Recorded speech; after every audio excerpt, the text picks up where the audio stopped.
Bonjour! Est-ce que vous vous demandez pourquoi le changement peut être si difficile à mettre en place? Après tout, ça serait tellement plus simple si on avait un bouton magique sur lequel on peut appuyer et transformer tout ce qu'on voudrait dans notre vie. Ainsi, on pourrait passer de quelqu'un de sédentaire à quelqu'un de sportif, de quelqu'un qui mange de la junk food à quelqu'un qui mange sainement, etc. etc. Aujourd'hui, je ne vous donne pas de bouton magique, mais presque. Je partage avec vous dans cette vidéo 7 étapes pour devenir plus discipliné et augmenter vos chances d'aller jusqu'au bout de vos transformations.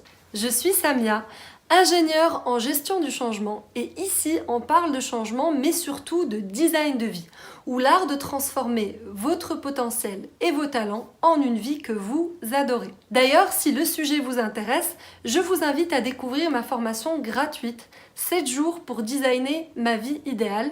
Je vous mets le lien en barre de description. Avant de passer à la découverte des 7 étapes qui vont faire de vous des pros de l'autodiscipline, je voudrais qu'on passe juste une minute pour nous souvenir du pouvoir magique de la discipline.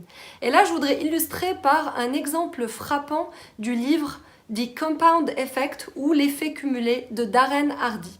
D'ailleurs, si vous n'avez pas lu ce livre, je vous invite à le découvrir. Je vous mets le lien vers un résumé en boîte de description. Dans ce livre, Darren nous raconte l'histoire de plusieurs personnes qui essayent d'extraire de l'eau d'un puits. Et donc imaginez plusieurs personnes qui ont une pompe manuelle. Chacun va s'y prendre différemment. Il y a des gens qui vont commencer par pomper super fort et qui vont à un moment se fatiguer et qui vont relâcher la pompe. Qu'est-ce que ça va faire? L'eau va se remettre tout au fond du puits et ils vont devoir redémarrer à zéro. C'est une très bonne illustration pour moi de ce qui se passe quand on commence à mettre en place une habitude ou un projet et qu'on s'arrête. C'est pas juste le fait de perdre le temps où on s'est arrêté, c'est vraiment qu'on revient au point zéro et même pire que le point zéro puisque maintenant on est désespéré et on a moins confiance en notre capacité à reprendre. Tout comme cette personne qui a peut-être pompé pendant 1 heure et qui s'est arrêtée parce qu'elle n'a pas vu l'eau monter et maintenant qu'elle a relâché la pompe, tout est revenu dans le fond du puits. Vous n'avez pas envie d'être cette personne qui commence et qui s'arrête à mi-chemin, alors voici les 7 étapes pour mettre toutes les chances de votre côté quand vous mettez en place une nouvelle habitude ou une transformation. La première étape, être très clair sur votre pourquoi. C'est une étape qui est facilement un peu sautée par les gens parce qu'on se dit mais oui c'est évident que je veux faire du sport, mais ça n'est pas si évident. Chacun peut avoir des raisons complètement différentes de mettre en place la même action.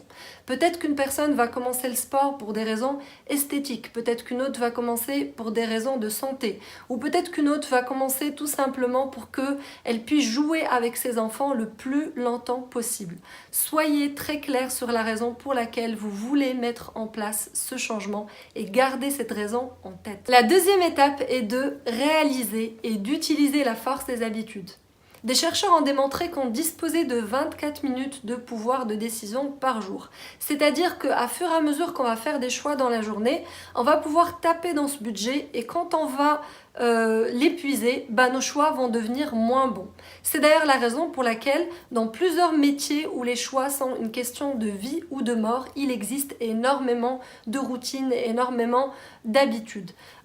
L'exemple le plus frappant est l'exemple de l'armée. Un soldat va avoir plusieurs choses qu'il va faire, un uniforme, des étapes qu'il va avoir dans sa journée.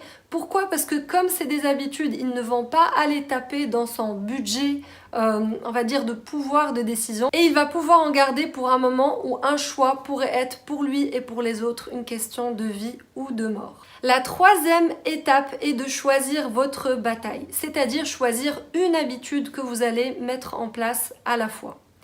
Imaginez une personne qui commence une année en listant 12 habitudes qu'elle voudrait avoir pendant 1 an. Cette personne va commencer à essayer à partir du jour 1 et du jour 2 de faire ces 12 nouvelles choses dans sa vie.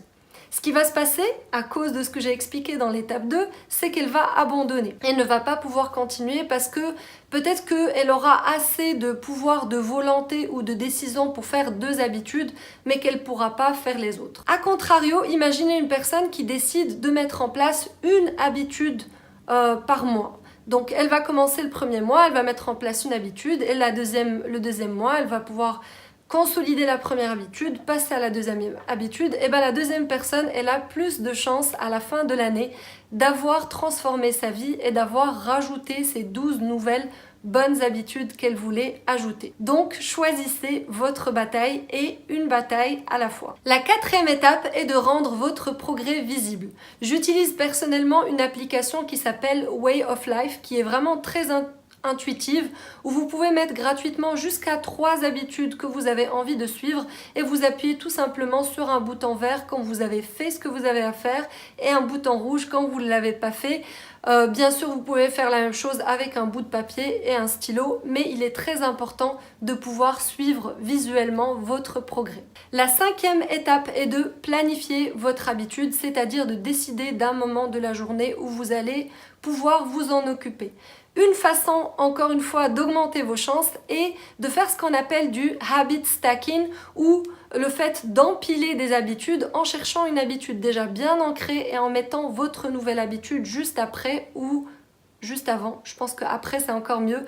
Un exemple, c'est que quand j'ai commencé la méditation, je le faisais tout le temps après me brosser les dents le soir. Je savais que je me brossais les dents systématiquement et juste quand j'ai fini, limite il y avait même des jours où je méditais dans ma salle de bain. C'est pour vous dire à quel point il est important de ne pas se laisser le temps de se poser des questions et juste décider d'un moment et le faire. La sixième étape est de sucrer votre habitude ou lui rajouter quelque chose qui va vous donner une récompense au moment où vous la faites. Ça augmentera vos chances d'y revenir d'un jour à l'autre. Un très bon exemple de ma vie personnelle est le sport. J'ai essayé pendant très longtemps plusieurs types de sports. J'ai essayé d'aller en salle, d'aller courir dehors, etc.